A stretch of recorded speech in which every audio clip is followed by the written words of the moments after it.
I have picked out my 3 patterns from this book here, A Weaver's Book of HF Patterns by Carol Strickler. The first one being kind of an obvious choice for a Christmas stocking, Star of Bethlehem. I enjoy the traditional nature of it, and I liked the diamond shape, so I decided that I'm gonna make that kind of the theme of all of my patterns. So this is gonna be pattern number 2, and pulling out my next pattern, I'm gonna go with right here, 418. And this one has the same kind of diamond structure. It has a very traditional feel, but it is still different enough that it's distinct and unique to that stocking. And then my third pattern is kind of the same. It's got that diamond feel again. It's based on star flower, so again, that star shape is a big impact here. So I took some time yesterday to sit down and look through and fully decide on my patterns, and then actually sketch through and do my Loom Math. So I'm gonna walk through everything that I did yesterday real quick, and this will also help me triple check to make sure that I did all of my math right. And then from here, I can go into warping, because I will have a solid background plan for everything that I'm gonna be doing. So, step 1. Okay, so for this project, I am making 3 different stockings, one for my husband, one for me, one for my son, each with the same warp, but different patterns, as well as color combinations. So my husband's will be blue, my son's will be green, and mine will be red. All within the winter color theme, but individual to each person. Each stocking needs to have a hand-woven front and a hand-woven back, which I can then stick together and have 2 right sides instead of whatever, 2 wrong sides. And then each will also have a corresponding cotton lining, just so that the inside doesn't get too rough. If there's a lot of loose hand-woven fibers in there, I don't want things like toys or whatever getting stuck. So there will be a cotton lining additional to the actual hand-woven material. Hopefully that will make it a little bit more durable so that these last a wee bit longer. Each front and back will be woven in their own little rectangle, so that when it comes time to cutting out the shape of the stocking, it's really easy to determine what piece goes where. And so basically each stocking will have 2 pattern pieces, and each pattern piece will be 30 inches long by 18 inches wide. And each will have about an inch-ish of plain weave in between, just to help me establish where the pattern begins and where the pattern ends. Now, because I'm doing 3 different patterns, I'm actually going to have to rethread my heddles between my patterns. So if I am starting on, sorry if this gets some confusing, but I'm starting on pattern number 3. So I'm gonna weave all of pattern number 3, and then I'm gonna cut that off the loom. I'm gonna pull my warp out of all of my heddles, and then I'm gonna rethread the heddles, and I'm gonna tie on again, and I'm gonna start pattern number 2.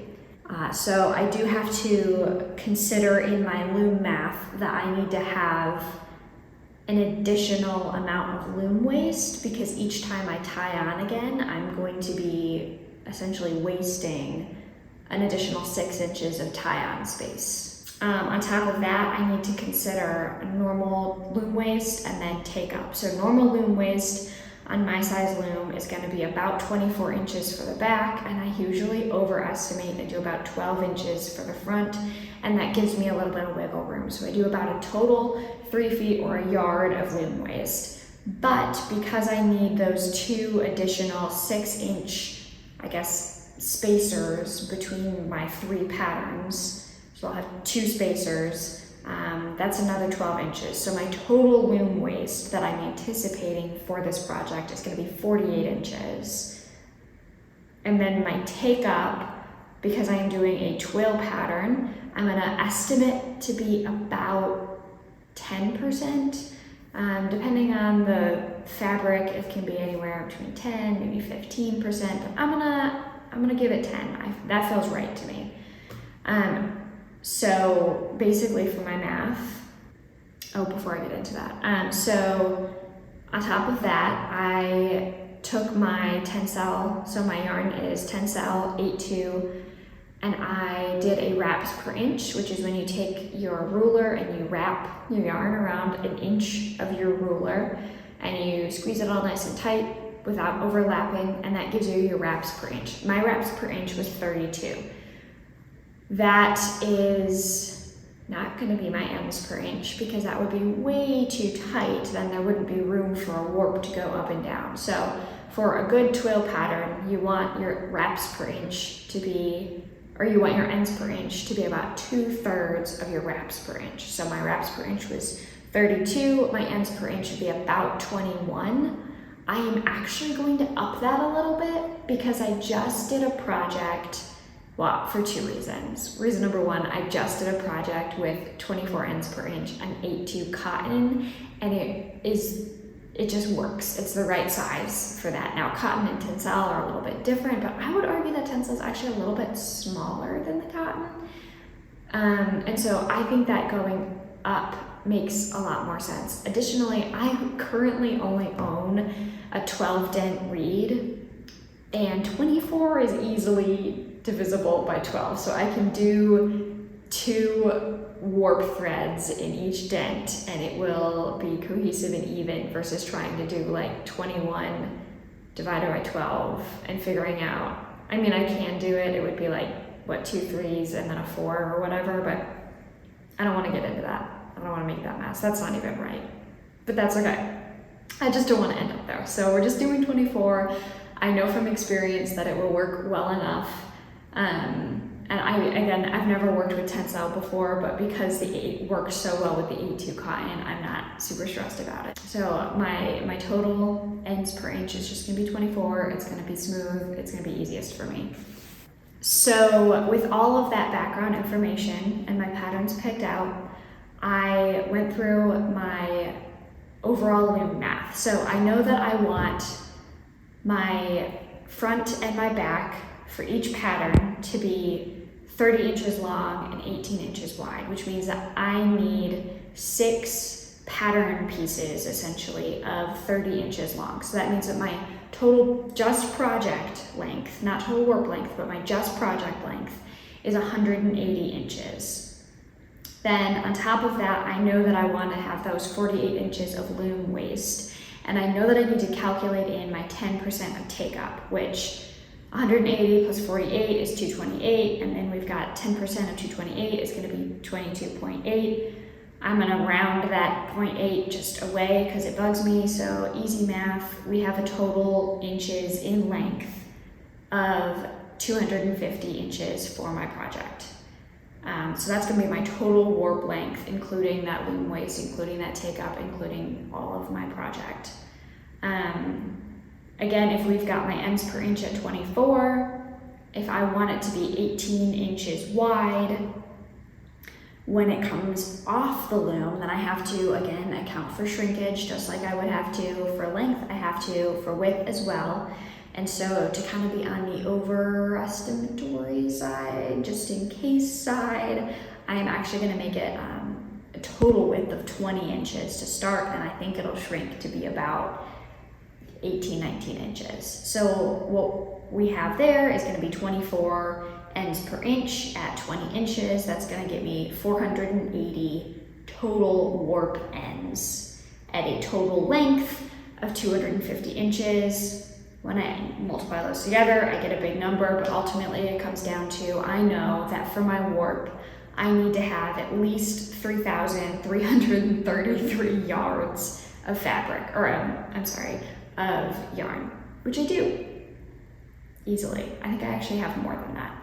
So I have enough yarn for the warp, and then I have plenty of yarn for the weft, because approximately I would need about the same amount. But I know that I have enough yarn, so I don't need to get into that. Going from there, I went ahead and I drew out a very rough sketch of approximately what my project will look like right as it's coming off the loom. I say very rough because it's not at all size accurate or relevant or whatnot, but I wanted to double check my math because you always double check your math, as we learned in my last Loom Math video. So starting from the front of the loom and working our way back, I know that I need 6 inches of loom weave, or of loom waist, and then I've got my first pattern piece. Now I originally set it up to be 30 inches of pattern piece, but I know that I know that when I get off of tension, it's gonna shrink right up, right? So I'm actually gonna go ahead and weave on tension 32 inches, and then it'll shrink, and then it'll maybe shrink a little bit more, maybe not, depending on how I wash and everything like that. So that's part of where that take up comes in as well. So I'm gonna weave about 32 inches of my first pattern piece, and then I'm gonna do that inch of plain weave, and then the next little bit of that pattern piece, and then I'm gonna cut off the loom, and I'm gonna pull it in, I'm gonna rethread, and I'm gonna have another 6 inches of loom waist, go through it again with pattern number 2, another 6 inches of loom waist, and then pattern number 1, and then I'm gonna have my end of loom waist, which is gonna be about 24 inches. So with all of that math done, I'm gonna save you from the boring details of watching an artist try to figure out how that math works. Moral of the story, I came up with that project being a total of 251 inches, which is about my 250 inches. So I'm right on track. I'm 1 inch maybe tight. I can always just add an inch. Not a big deal. So my math adds up. I double checked it accurately. I'm feeling really good about that. So that's a positive. From there, I decided based on my patterns what colors I'm going to be using. So like I said, I know this is kind of weird, like I have pattern 1, 2, and 3, but I'm actually starting on pattern 3 and then going 2 and then 1. And part of the reason that I'm doing this is because pattern number 3 is gonna be mine, and it's gonna be in red. And I will show you a picture. It looks like a flower. That's the point, is it's supposed to look like a flower, but it's got these nice diagonals. But I'm doing that in red, and for whatever reason, as soon as I saw that and pictured it in my mind in red, all I saw was the Eye of Sauron. And that's just not very Christmassy. So I am gonna do a couple inches of the pattern and decide if it looks too much like the Eye of Sauron. And then if it does, I'll take it out and I'll do it in green, and I'll switch the red and the green, and then it'll be fine. But that's why I'm doing pattern number 3 first, is because I need to know if it's gonna work in that color or not. But if it works out well, because it's supposed to be like a flower, and so like a red flower at Christmas time, poinsettia is very common, I was thinking that could work really well, but it could go terribly awry. Anyway, that's my color choice. All of that being said, it is September, and I'm discounting the rest of September as existing because there's just not very much of it left. After September, I have October and November, and I'm gonna wanna hang these stockings for decoration probably early December. I don't know if we're gonna be in town for Christmas or not, we haven't decided yet. But I like to have the whole month of December to enjoy Christmas decor, and then, you know, up until like the Epiphany at least. Maybe up until Candlemas, we'll see. Moral of the story, I wanna have these stockings on display for a while, which means I want them done by December, which means I have 2 months to finish this project. The threading is going to take forever because I am threading, because I'm threading 480 ends, and I'm doing it 3 times. This is one of those like go big or go home moments where we'll see if I live to regret this. But I'm gonna do that. And so that's gonna take a lot of time in and of itself, plus the actual weaving and then the sewing. And I'm not sure how long the sewing is gonna take me. It's an extremely simple pattern to sew a Christmas stocking. I mean, it's like not even a real sock. You don't have to compensate for like the heel or anything, you know, like it's gonna be super easy. But I've also never done it before, and I don't sew with my own hand woven fabric a lot. So I know it's gonna take me at least a week to do the first stocking and to get the pattern right and to like practice and get it all set in motion. And then probably the next two I'll be able to do the next week and move a little bit more quickly. So hopefully 2 weeks dedicated to sewing, weeks on weeks on weeks dedicated to threading. So I'm gonna have to leave pretty quickly because I've only got, you know, like a total of what, 8 weeks. So that is a concern. All of that being said, I am not quite in a time crunch, but I'm close enough to being in a time crunch that I do feel motivated to work a little bit harder. I have figured out all of the details, and all that is left is to execute them. So step 1 here is just going to be, I need to start warping. I have to get my 480 ends at 251 inches, get that done, get that going, and then step 1 is done. Jeez. So that is what I'm going to do to finish this out. On that note, before I start warping, if anyone has sewn a Christmas stocking before and has advice to offer, please do. This is my first time sewing a Christmas stocking, and I'm curious to see how it's going to go. So yeah, leave any comments or concerns. Appreciated. Thank you all for watching, and I hope you have a wonderful week, and I will see you again next week, hopefully getting on Loom.